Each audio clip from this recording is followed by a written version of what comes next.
Le changement en Afrique ne viendra pas d'en haut. Je répète bien. Le changement en Afrique ne viendra pas d'en haut. Je vais parler de quoi par là aujourd'hui.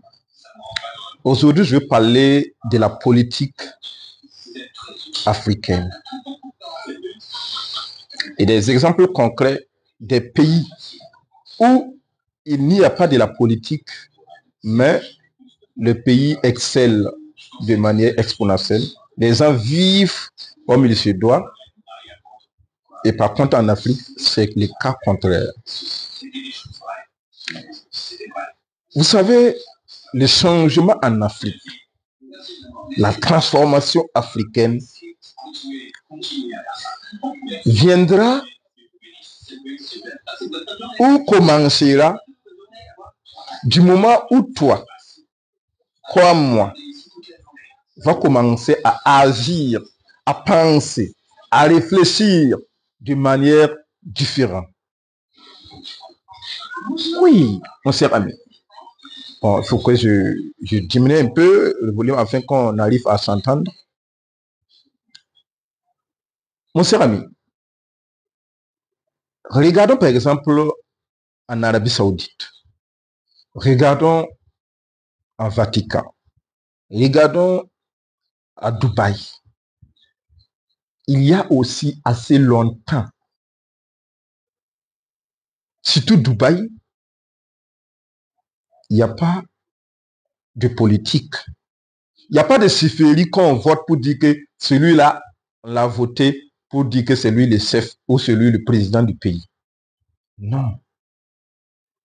Mais comment ces personnes-là arrivent à vivre? Surtout Dubaï aujourd'hui, c'est le pays le plus visité au monde.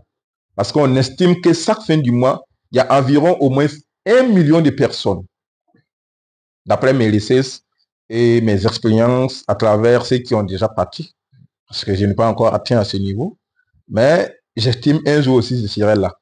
Mais j'en ai côtoyé pas mal des gens qui sont déjà allés là-bas, qui me fait part de l'histoire un peu. Au moins 1 million de personnes visitent ce pays. Alors qu'on dit que dans les années 90-94, Dubaï était divisé en deux. Mais à un moment donné, ils se sont entendus pour faire Dubaï ce qu'il est aujourd'hui. Transformer les matières premières, transformer tout ce qui est dans le pays pour donner de beaux images du pays, afin que le pays devienne le pays le plus visité au monde. Donc actuellement, tout le monde rêve d'aller à Dubaï. Mais de vous à moi, est-ce que Dubaï est dans la politique de chefferie? Non. C'est du moment où toutes ces ethnies ont commencé à s'unir. Un pays qui était divisé en deux, c'était un désert. Aujourd'hui, allez-y voir. Vous n'allez même pas avoir un terrain, un hectare même vide comme ça. Tout est construit, tout est bien fait. Mais c'est parce que ces individus-là ont compris et se sont signés comme ça pour travailler de telle sorte que les pays avancent. Mais aujourd'hui, on voit qu'en Afrique, ici, particulièrement dans nos pays francophones, au Burkina, là où je suis, tout le monde attend le changement de chefferie. Parce que tel que ce n'est pas ce que moi j'aime qui est au pouvoir, non, le pays ne va pas, le pays va mal.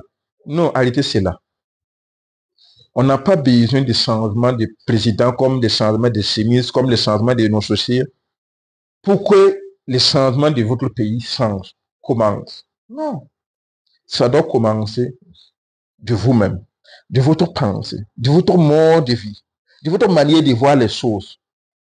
Et si tout un chacun de nous réunit ses pensées différentes, or mis dans la masse ce qu'on nous a enseigné des années passées, nous verrons qu'ensemble, il suffit seulement qu'un jour, un révolutionnaire naisse entre nous. Parce que retenez bien, la révolution ne vient pas de la foule, mais il suffit seulement qu'une seule personne soit réveillée.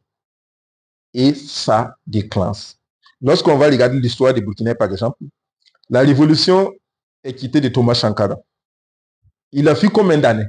Plus de 30 ans aujourd'hui, et s'est retourné encore au président Ibrahim Traoré. pour dire qu'il n'y avait pas des hommes au Burkina. Pas pour dire qu'il n'y avait pas des femmes combattantes au Burkina. Pas pour dire qu'il n'y avait pas des jeunes combattants au Burkina. Mais pourquoi il a pris ce temps? C'est pour dire que la révolution ne vient pas de la foule. Mais si vous et moi, vous avez de la conscience de penser différemment, de ne pas vivre de la même façon, de la même manière, comme les choses se passaient, vous verrez que le changement ne fait que commencer le jour où vous décidez. Donc arrêtez maintenant de penser que parce que tel individu n'est pas de mon ethnie, n'est pas de notre race, n'est pas de notre province, n'est pas de notre commune, il ne peut pas nous gouverner. Non, arrêtez de penser ainsi. Cherchons d'abord la stabilité sécuritaire de notre pays. Parce que c'est comme ce que vient de dire, le vrai changement commence entre nous. Si nous nous trahissons le pays. Si nous nous donnons la vérité à nous-mêmes, notre pays sera le pays le plus visité au monde dans les années à venir. Je vous assure. Mais tout cela, il faut que nous soyons clairs. Parce que lorsqu'on voit aujourd'hui la politique de Burkina, il y a toujours des villes ou des villages qui sont toujours dans la trahison du peuple. Quand on dit dans la trahison, il y a certains individus qui filtrent. Parce que quand il va regarder toutes les informations, lorsqu'on dit qu'il y a une attaque, on ne peut pas rentrer dans un village attaqué, un village où il y a des camps militaires. Pendant ce temps, ces camps militaires sont là pour sécuriser le périmètre. Et pendant ce temps, il arrive que l'ennemi vienne terrasser même tous les camps. Ça veut dire qu'il y a des individus parmi eux qui infiltrent les informations pour donner à l'ennemi. Du coup, c'est une trahison. Donc, il va falloir que nous arrêtons ça. Et commençons maintenant comment nous pouvons mettre en valeur notre pays pour nos enfants, pour ceux qui en ont déjà, pour nos petits-enfants, pour ceux qui en auront, et pour les générations à venir. Sinon, si on va continuer de trahir, un jour viendra où nous allons trouver même qu'il n'y aura même pas le Burkina. Et en ce moment, ce n'est plus important, parce que ce n'est pas ce que nous vivrons toujours. Il y aura d'autres villes, il y aura d'autres pays qui vont s'occuper de l'espace. Ce n'est pas intéressant.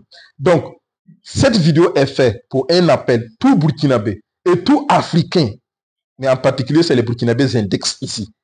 Soyons honnêtes dans ce que vous faites. Soyons vraiment honnêtes, soyons vraiment acteurs de votre activité et ne vous laissez pas perturber par quiconque veut vous trahir, quiconque veut que vous trahissez votre peuple. Parce qu'on n'a pas besoin tout simplement de changement de président pour évoluer.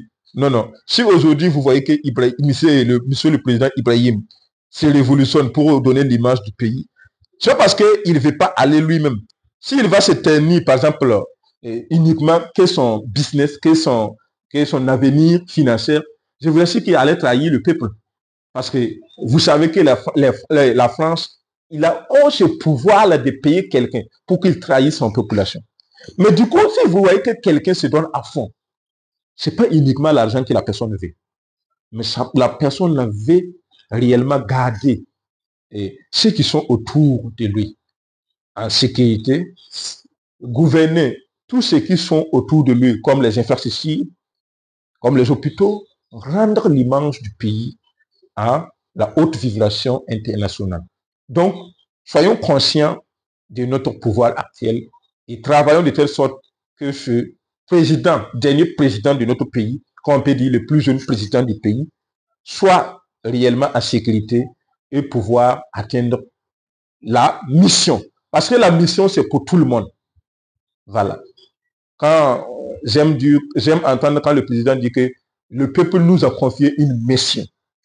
Oui, lui, c'est propre, il a des objectifs. Mais sans le peuple, on ne peut pas avancer. Mais si parmi le peuple, il y a des individus qui filtrent, comment nous pouvons atteindre l'objectif? Comment nous pouvons accomplir la mission? Donc, il va falloir que nous arrêtons de chercher et commençons à réagir. Le problème ici en Afrique, en particulier au Burkina, beaucoup pensent qu'il va falloir qu'un nouveau président vienne pour changer les choses. Il va falloir qu'un de mes familles vienne changer les choses. Il va falloir que quelqu'un d'autres pays plus puissants que les pays d'Afrique vienne changer les choses. Non, il faut arrêter cela. Non et non. Ça commence dès maintenant entre nous, les Burkinabés. Ça commence dès maintenant entre nous, les Africains. Ça commence dès maintenant entre nous, les leaders africains. Lorsque chacun de nous va commencer à agir de manière différente, lorsque chacun va commencer à mettre le colon de côté, lorsque chacun va commencer à enlever la trahison jetée de gauche, lorsque chacun va se donner à fond pour faire le travail qui a été consigné, lorsque chacun va se donner réellement pour l'avancée de son business, l'avancée de son pays, l'avancée de toute l'Afrique, vous verrez que l'Afrique sera le pays ou le continent le plus adoré du monde entier. Et mon seul souhait est que l'Afrique révolutionne le monde entier comme l'Amérique a régné pendant des années. Thank you. Et s'il y a des questions, je serai en commentaire pour répondre. S'il y a des choses, incompréhensions, je pourrais les faire une autre vidéo pour vous expliquer encore les lâches. Et s'il y a des apports, des suggestions, et quelqu'un ici qui me suit veut apporter, n'hésitez pas à notifier ça en commentaire afin qu'on aide nos sœurs, nos frères, nos leaders, ceux qui se battent, ceux qui travaillent jour et nuit pour que notre pays soit à l'aise, pour que notre pays soit en sécurité. On doit les motiver, on doit les pousser à travers nous, nos communications. Parce que nous ne tenons pas des Kalachnikov, nous ne tenons pas des roquettes. Mais à travers notre communication, nous pouvons également les booster d'énergie. Nous pouvons également les booster de motivation, d'inspiration, afin qu'eux aussi, ils gardent toujours le cap. Parce que l'essentiel, c'est le cap. Ce n'est pas le commencement qui compte, mais de garder le cap pour atteindre la mission, c'est ça qui nous préoccupe actuellement. Thank you very much.